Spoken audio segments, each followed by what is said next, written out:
Buenas tardes, buenas noches, bienvenidos a otro episodio de el podcast de Terry o Terry Podcast, título aún pendiente. Y hoy quiero hablar sobre un tipo que muchos respetan, muchos quieren y muchos detestan. No quiero hablar sobre él en realidad, quiero hablar sobre una de las campañas militares, más grandes y exitosas, que fue la campaña admirable del señor Simón Bolívar. Nuestro amigo Simón Bolívar, el, creo que es la única persona en la historia con el título de libertador. Y como vuelvo y le repito, sé que muchos dirán, él no liberó nada, él era un no sé qué y tal y tal y tal y tal. Yo no voy a ponerme aquí a hablar de qué era o qué no era él. Eh, lo mismo que cuando hablo de Alejandro Magno, o cuando hablo de Julio César, cuando se habla de Genghis Khan, Atila el Uno, que aparentemente a nadie le importa, pero cuando uno habla de alguien de Latinoamérica, entonces ahí sí salta toda la gente con sus conjeturas de si era mala persona o no era mala persona, o si era... No, yo voy a hablar sobre su campaña admirable. La campaña admirable fue la campaña que agarró Simón Bolívar después de que estaba en el exilio, casi al borde del suicidio. Aparentemente se cuenta que el tipo estaba por allá, en el río Magdalena, por allá con la gente exiliada, indígenas y toda la cosa. Y bueno, él se montó literalmente en una barca, ¿verdad? A remo con un poco de gente y fue conquistando y fue agarrando pueblos y agarrando gente que se uniera a su causa. Y fue ahí cuando comenzó a agarrar este poder de liberar, ¿verdad?, a los países. Y esta campaña admirable es bastante grande. O sea, te dice que este hombre recorrió más de 123.000 kilómetros. Eso fue lo que abarcó su campaña. 123.000 kilómetros es una locura. O sea, se dice que es 10 veces más de lo que recorrió Aníbal, 10 veces más del terreno que tenía Aníbal, unas 3 veces más de lo que había tenido Napoleón, o sea, el imperio francés en la época de Napoleón cuando comenzó a conquistar por todos lados. 3 veces más, que recordemos que Napoleón detestaba a Bolívar. Ellos se tenían un pique durísimo. Y 3 veces más que Napoleón y 2 veces más que Alejandro Magno, nuestro chico Alex. O sea, la diferencia era que, bueno, obviamente, como la percepción de la gente era que él estaba liberando los países, y Alejandro Magno, Napoleón, Atila, Aníbal, todos ellos eran conquistadores. O sea, todo lo que iban agarrando se iba volviendo parte de su imperio. Y Bolívar lo que estaba haciendo era sacar el imperio español, que era en ese momento, en esa época, 1813, el imperio más poderoso. O sea, el más grande en ese momento era el imperio español, que era el que estaba en toda Latinoamérica, pues, que partes de Latinoamérica, América, Suramérica, toda esta cosa. Obviamente, en toda esa guerra, en toda esa campaña, hubieron muchas personas importantes. Santander, importantísimo. San Martín, me cae demasiado bien San Martín. San Martín era un tipazo. San Martín, un tipazo. Pero San Martín estaba más para allá. Él sacó a Chile, sacó a Perú. El que terminó de liberar a Perú, la última batalla, fue un venezolano, Antonio José de Sucre. La batalla de Ayacucho. Este tipo, Sucre, también era un... En esa época había mucha gente increíble, y, y gente que era como cuatriboleada. O sea, que de pana hacía lo que sea por conseguir su objetivo. Y como les digo, o sea, la campaña de Bolívar ayudó a 5 o 6 países, ¿no? Venezuela, Colombia, Ecuador, Perú, Bolivia, obviamente, se lo llamaron así. Y Bolívar estuvo involucrado en 447 batallas. Este señor estuvo involucrado en 447 batallas y solamente perdió 6. Es un numerazo. Vuelvo y repito, mucha gente entonces va a salir diciendo, no, pero es que Bolívar en realidad él no estaba en la batalla cuando... Todo fue bajo el mando de Bolívar en ese momento. Él era la cara, el rostro de esta revuelta contra el imperio. Y sí, quería hablar, o sea, quería recordar esa gran campaña, la campaña admirable, que fue el choque que hizo que muchas personas que se unieran a la causa de comenzar a liberar. De hecho, creo que él llegó a Cúcuta y en Cúcuta los españoles se enteraron de que él estaba en Cúcuta, y cuando los colombianos se enteraron de que los españoles iban para allá, entonces mandaron a soldados con Santander. Ahí fue cuando se conoció Santander con...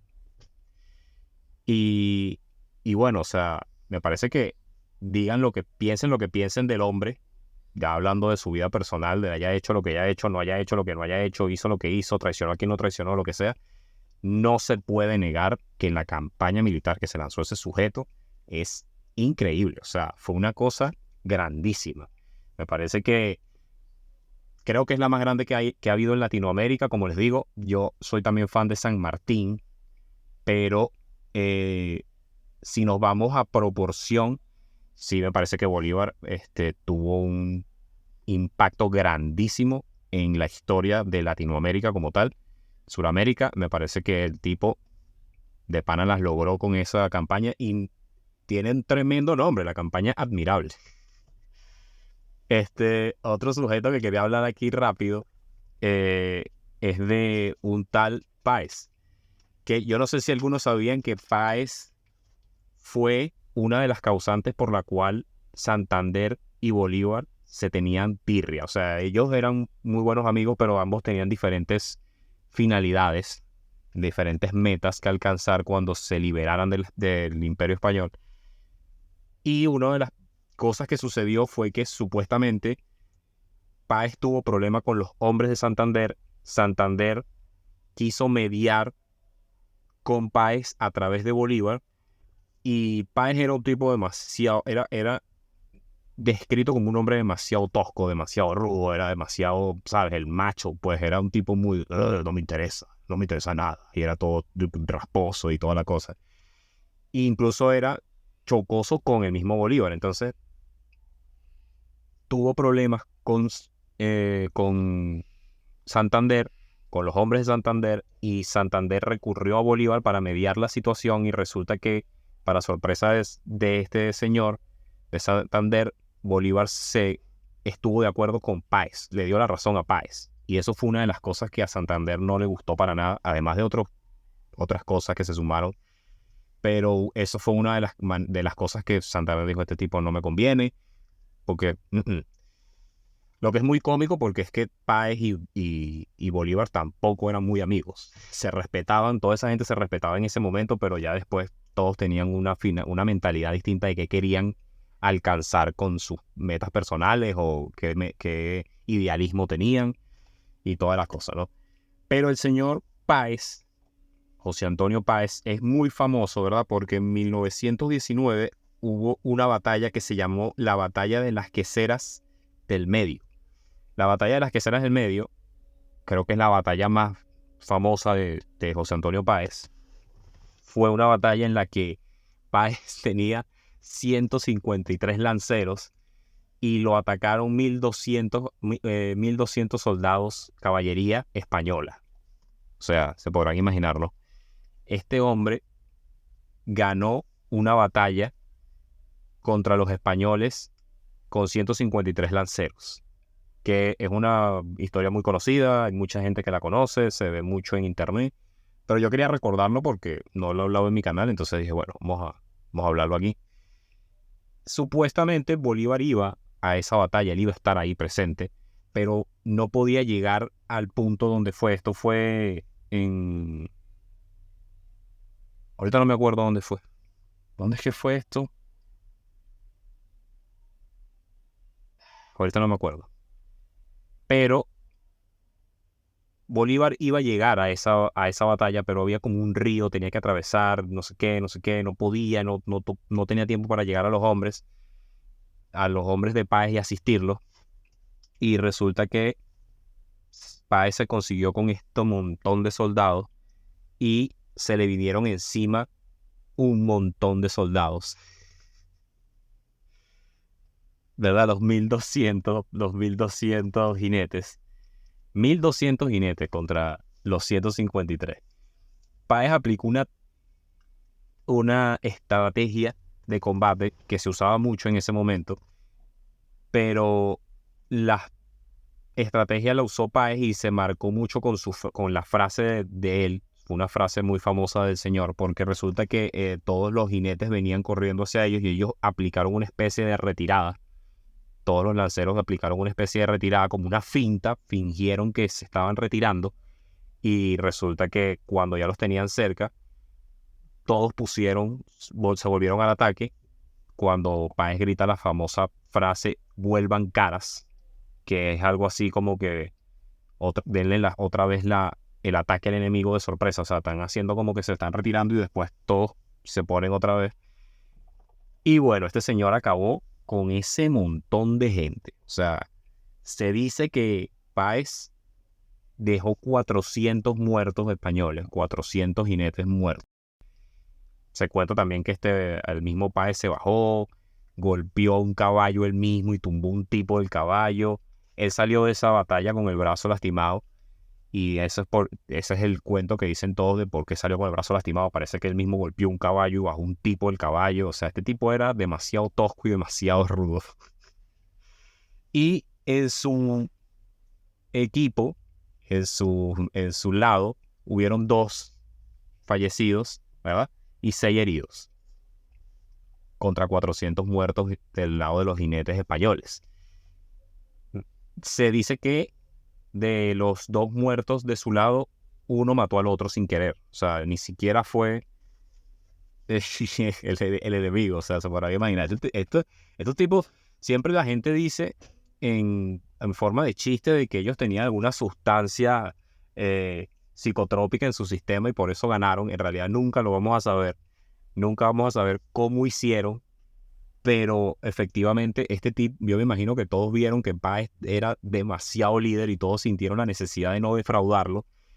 Y es espada y lanza contra todo el mundo y mataron a todo el mundo. O sea, nadie sabe en realidad por cómo hicieron la estrategia, ya se las expliqué, pero nadie sabe en realidad cómo hicieron como para ganarle físicamente a tantos hombres. Se dice sustancia psicotrópica, en realidad nunca lo vamos a saber, pero sí, eso fue la batalla más importante de Páez por esos números ridículamente increíbles. Y quería recordar esa batalla. Si ahorita no recuerdo el lugar, lo pueden poner en los comentarios dónde fue. Pero me parece una batalla importantísima que recordar de esa época, de esa época de la guerra contra el Imperio Español en Latinoamérica. Hay héroes y batallas como no tienen una idea. O sea, muchísima gente involucrada, muchísimas personas importantes en diferentes países, como les digo, Santander, San Martín, gente que estaba involucrada e hizo mucho por la liberación del continente. Yo hablo de estos dos porque, bueno, son los venezolanos. Puedo hablar en otro episodio de San Martín, que también me parece que fue un líder increíble. Pero sí, quería contar esas 2 historias de estos 2 próceres venezolanos. Y para culminar, porque ya saben que estos son episodios cortos, así tosté, en el próximo me echo algún cuento personal ahí para reír, para no quedarme con las ganas, porque a veces también me gusta hablar sobre cualquier cuento personal así que yo cuento ahí, aunque a ustedes no les interese. Pero voy a hablar sobre un rey muy famoso llamado Balduino IV. Balduino IV fue un rey de Jerusalén, ¿verdad? Un rey de Jerusalén por allá lejos, de 1177 en Jerusalén. Balduino fue un joven, ¿verdad? Nació en 1161. En 1161 nace Balduino, quien a sus 13 años se vuelve rey, pero a sus 9 le dicen que tiene lepra. La enfermedad de la lepra, para los que no saben cuál es la enfermedad, es una enfermedad degenerativa que te ataca los nervios de la piel y comienzas a no sentir nada y hasta que llega un momento que la piel se pudre. porque ya queda muerta prácticamente y te desfigura la cara y toda la cosa. Y mucha gente que tenía o lepra en ese momento los lanzaban al exilio porque la gente pensaba y los miraban muy mal porque además de que no se veía muy bien, la gente pensaba que era un castigo de Dios la enfermedad. Si tú tenías lepra era porque Dios te había castigado. Entonces la gente que tenía lepra siempre estaba alejada. Y bueno, Balduino le dijeron que tenía lepra a los 9 años y su padre fallece y se convierte en rey a los 13 años. O sea, mucha gente no confiaba en él porque nadie pensaba en realidad que él iba a llegar a la mayoría de edad. Un joven con lepra, ¿no? Y él usaba una máscara de plata bastante icónica, el pana Balduino. Pero a pesar de todo esto, aunque la gente no tenía mucha fe en él, este tipo hizo bastantes batallas con las cruzadas. Al frente de la batalla era un guerrero, era alguien que estaba acostumbrado al combate, sabía de estrategias de combate, era bastante calmado, bastante sereno, de verdad era un verdadero rey, incluso teniendo 16, 17, 18 años, era bastante... Pero él es más recordado, ¿verdad? Porque hay una batalla que se llama la batalla de Montgisart. La batalla de Montgisart fue una batalla, ¿verdad? Donde había un tal señor por allá, un tal sultán llamado Saladino. Saladino, ¿a dónde vas con ese gran... Saladino, ¿a dónde vas con ese gran ejército? Saladino era un sultán con un ejército grandísimo y nadie le ganaba al ejército de Saladino. Era una cosa que la gente decía, por ahí viene Saladino, estos tipos iban por ahí, ¿no? Musulmanes. Y resulta que un día Saladino quiere llegar a Jerusalén pensando, ¿verdad? Ese sí fue 1177, pensando que en Jerusalén no habían soldados porque estaban las cruzadas y estaban en un momento débil de poder, de poca fuerza. Y resulta que, bueno, él decide atacar a Jerusalén con 27.000 hombres. Se dice que 27.000, 30.000 hombres. Y eso era un número increíble de personas. O sea, él dice, nada, llegamos de seguro, 20.000 hombres y toda la cosa, ¿no? ¿Qué pasa? Que el rey leproso, el famoso rey leproso Balduino, dice, bueno, hay que salir al combate, ¿no? La gente, muchos de los soldados, los pocos soldados que quedaban, no estaban muy seguros. Decían, bueno, hay que hacerlo porque hay que hacerlo, pero no creo que vayamos a ganar, no creo que vayamos a tener un buen resultado contra Saladino. Este señor Balduino tenía 350 caballeros y de los cuales 80 caballeros eran templarios. De los 350, 80 eran templarios. De resto eran caballeros de diferentes lugares de ahí. Y tenía 4.000 soldados. 4.000 que no se le veían. Era un número, era un buen número, pero no era para nada comparable con los 27.000 de Saladino. ¿Qué pasa? Balduino, en un momento obviamente de astucia y de inteligencia y de estrategia, formula un plan para llegar por un flanco a los soldados de Saladino y los agarran totalmente de sorpresa y eliminan a todo ese poco de gente. O sea, ese tipo de pana destrozaron el ejército. Se dice que el mismo Saladino casi muere en la batalla, pero se salvó porque obviamente no estaba estaba más cerca de su salida, estaba más cerca de la retirada, y su guardia personal, dicen que su guardia personal murió defendiendo a Saladino y él se pudo escapar. O sea, eso es lo que se cuenta. Casi muere ahí. Y resulta y acontece que este señor Saladino, después de esa batalla, le agarró un profundo respeto a Balduino, que Balduino en ese momento ya tenía como 16, 17 años. O sea, todavía era un chamo. Y Saladino lo respetaba totalmente porque él decía que era la única persona que le veía competencia, la única persona que podía con su ejército era Balduino. Y bueno, eso fue lo que pasó. Defendió Jerusalén con 350 hombres y 350 caballeros y 4.000 soldados contra 27.000, un ejército muy, muy superior. Y fue recordado toda su vida. Balduino fallece a los 24 años, bastante joven, de obviamente la lepra, fallece de lepra, de su enfermedad. Y hasta el sol de hoy es recordado como Salomón, como David, o sea, los reyes importantes de Jerusalén. Él está ahí en esa lista, seguramente es un recordado y muy querido porque fue un rey, como les digo, bastante sabio para su edad, bastante calmado, bastante compuesto. El tipo sabía de combate, sabía de estrategias de guerra y fue pieza importante para defender a Jerusalén de Saladino, ya que tenía un ejército muy pequeño, pero su ejército se sentía inspirado en combatir viendo que su rey era un joven con esa enfermedad y aún así combatía en frente de batalla como ninguno, o sea, con la espada en la mano y todo. Entonces se le respeta y se le recuerda a Balduino IV como uno de los reyes más importantes en la historia de Jerusalén y de verdad que es un tipazo. Entonces, bueno, ya terminamos este episodio de hoy y vamos a ver si el próximo hablo de otro tipo de cosas y voy variando entre historia y otro tipo de cosas. O no sé, ustedes me dirán. Pero sí, a ver si escriban ahí. Si llegaron hasta aquí, pueden escribir ahí en los comentarios qué más les gustaría, o qué tipo de historias, o qué tipo de cosas quieren que escuchar que hable. Porque yo sé de todo más.